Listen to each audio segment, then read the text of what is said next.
Escravização. O que tem mais para se saber sobre isso?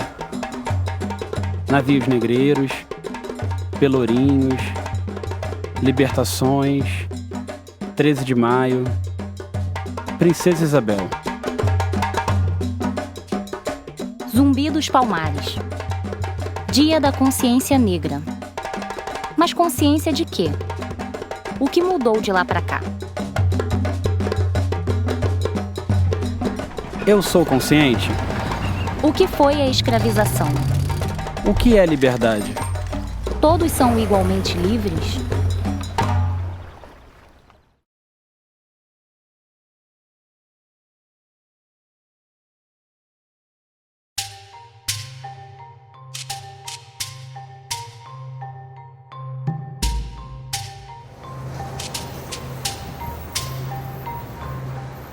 Os nobres não queriam mais ver da janela africanos e africanas escravizados.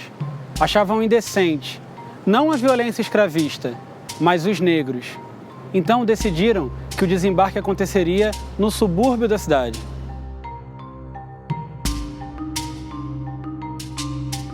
O mar vinha até aqui. O mar que separa as Américas da África. Ou será que une? O desembarque oficial de africanos escravizados na região do Saco do Valongo começou 42 anos antes de construírem o cais. Aqui, nesse chão, o principal local de chegada de africanos escravizados nas Américas. Cais do Valongo. Que histórias esse território tem para nos contar? Essa é uma história de negros ou uma história de brancos? Quem contou essa história? Negros ou brancos?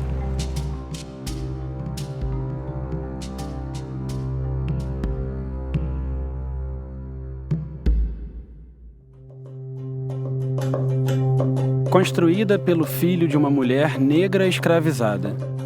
Um negro à frente de uma igreja no século XVIII. Mas afinal, a sociedade brasileira é ou não é racista?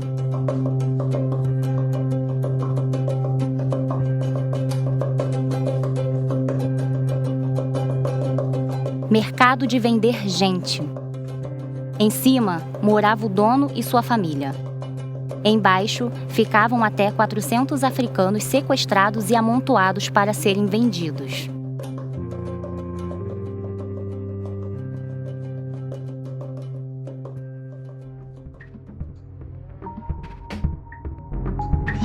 Quem morria na travessia era jogado no mar. Quem morria para cá do cabo da Baía de Guanabara ia para uma vala comum. Ali, abandonavam ou simplesmente ateavam fogo nos mortos. Corpos pretos. Atravessaram o mar para virem parar embaixo dessa terra. Mas por que chamavam de cemitério se ninguém era sepultado dignamente? Se o que acontecia de verdade era uma desova de corpos.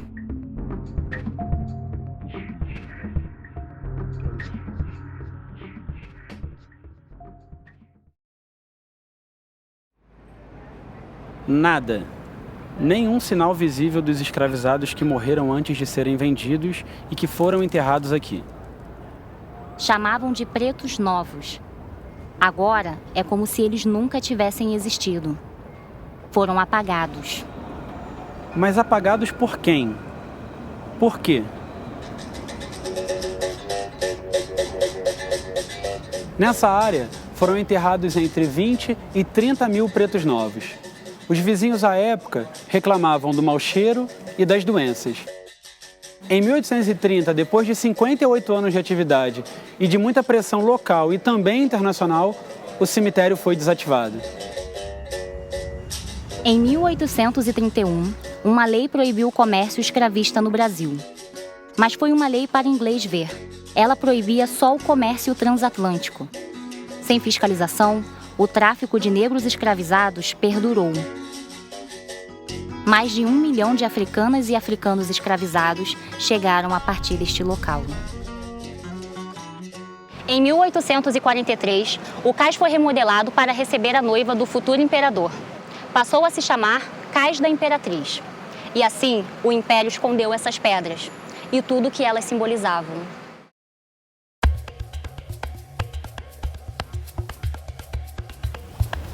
A cidade estava mudando. Aqui era a prainha.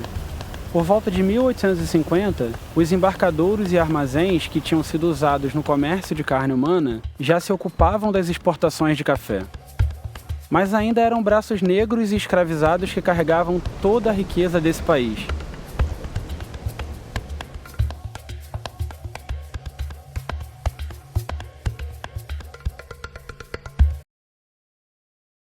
Aqui também funcionou o mercado de escravizados. Mas não só isso. O número 13 foi uma casa de Zungu muito procurada. Nas casas de Zungu, os africanos e seus descendentes, escravizados ou libertos, se reuniam para comer, festejar, praticar suas crenças e se fortalecerem. E por isso eram reprimidos pelas autoridades e pela polícia. Até podiam prender os corpos, mas as mentes eram livres e queriam mais, e iam lutar por isso.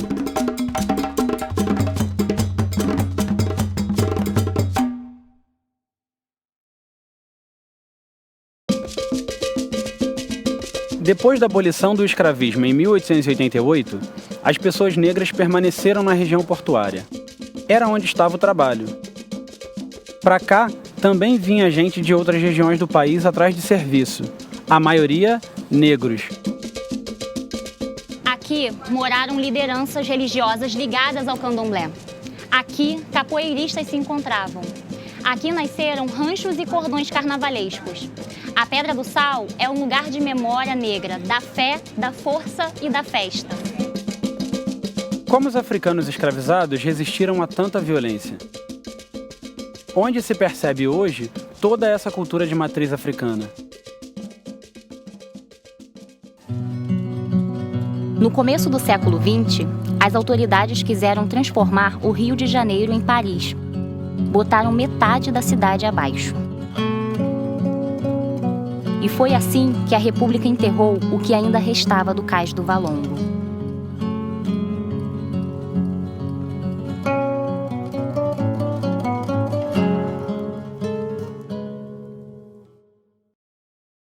O embelezamento do Rio de Janeiro incluiu a construção desse jardim suspenso, ao estilo romântico da época.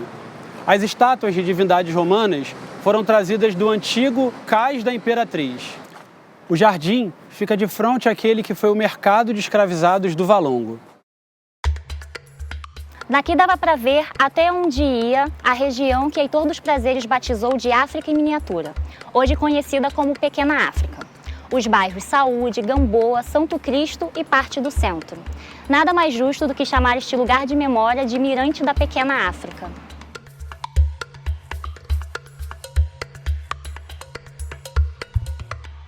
Nem todos concordavam com as mudanças. Quando a vacinação contra a varíola se tornou obrigatória, a cidade inteira reagiu. Os descendentes de africanos queriam curar as doenças com suas próprias práticas e saberes. E o governo não se comunicava com essas classes. Logo, a informação correta sobre a vacina não chegava. Nas proximidades de onde hoje situa-se esta praça, trabalhadores do porto, em sua maioria negros, resistiram às forças de segurança por vários dias. As barricadas da revolta da vacina viraram notícia. E o negro? Onde mais o negro é notícia?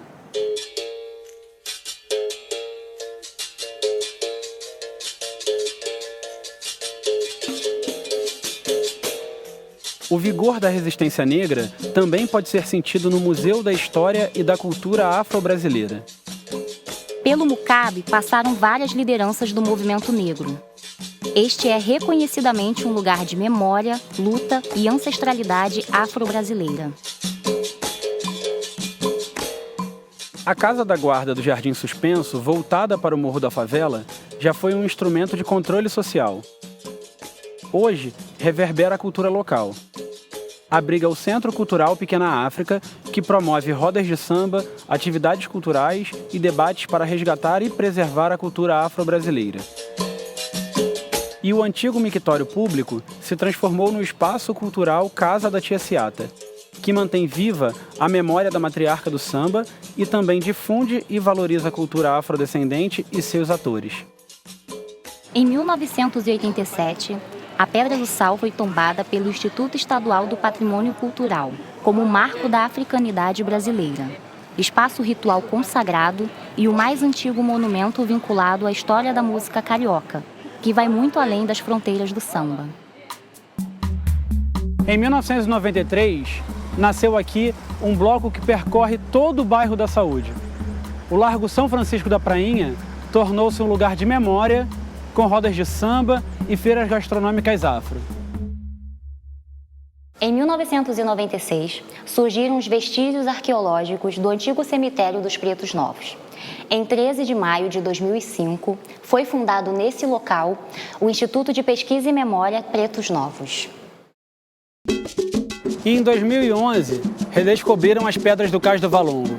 Hoje, o cais é patrimônio cultural da humanidade.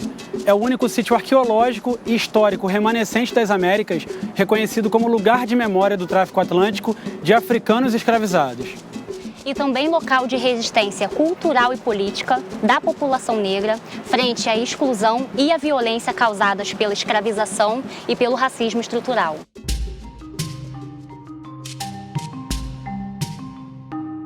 A terra tem peso. É preciso contar as nossas histórias para que ninguém as conte por nós. É preciso não esquecer os homens e mulheres que foram arrancados da sua terra. Fizeram daqui o seu lugar. Resistiram e lutaram por uma vida digna. É preciso não esquecer que boa parte desses africanos eram adolescentes e crianças. E o que podemos fazer com as histórias que o Cais do Valongo nos conta? André Rebouças, Albina de Nação Conga, Prata Preta, Antônio Cabinda, Vicente de Souza, Domingos Bengo, Felipe Angola, Donga, João da Baiana, Mãe Aninha, João Congo, Lalau de Ouro, Tia Aurora, Bambochê ou Biticô, Heitor dos Prazeres, Tomás de Nação Cambinda, Mercedes Batista.